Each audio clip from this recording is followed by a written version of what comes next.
بسم الله الرحمن الرحيم. سيدي صاحب السمو الملكي الأمير محمد بن سلمان بن عبد العزيز آل سعود ولي العهد رئيس مجلس الوزراء، فخامة الرئيس دونالد جي ترامب رئيس الولايات المتحدة الأمريكية، أصحاب السمو والمعالي، طاب مساؤكم بكل خير.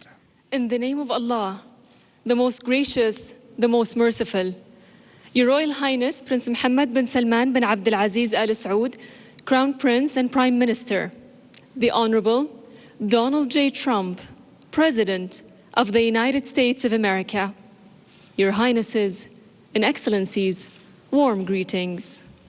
نستأذنكم ببدء مراسم التوقيع على وثيقة الشراكة الاقتصادية الاستراتيجية بين حكومة المملكة العربية السعودية وحكومة الولايات المتحدة الأمريكية. With your permission, we shall now begin the signing ceremony of the strategic economic partnership between the government of the Kingdom of Saudi Arabia and the United States of America. يتفضل بالتوقيع سيدي صاحب السمو الملكي الأمير محمد بن سلمان بن عبد العزيز آل سعود ولي العهد رئيس مجلس الوزراء، ويتفضل بالتوقيع عليها أيضا فخامة الرئيس دونالد جي ترامب رئيس الولايات المتحدة الأمريكية. Signing on behalf of the Kingdom, His Royal Highness Prince Mohammed bin Salman bin Abdul Aziz Al Saud, Crown Prince and Prime Minister. Signing on behalf of the United States, the Honorable Donald J. Trump, President of the United States of America.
والآن نستأذنكم سيدي صاحب السمو وفخامة الرئيس ببدء مراسم التبادل والإعلان عن عدد من الاتفاقيات والمذكرات الثنائية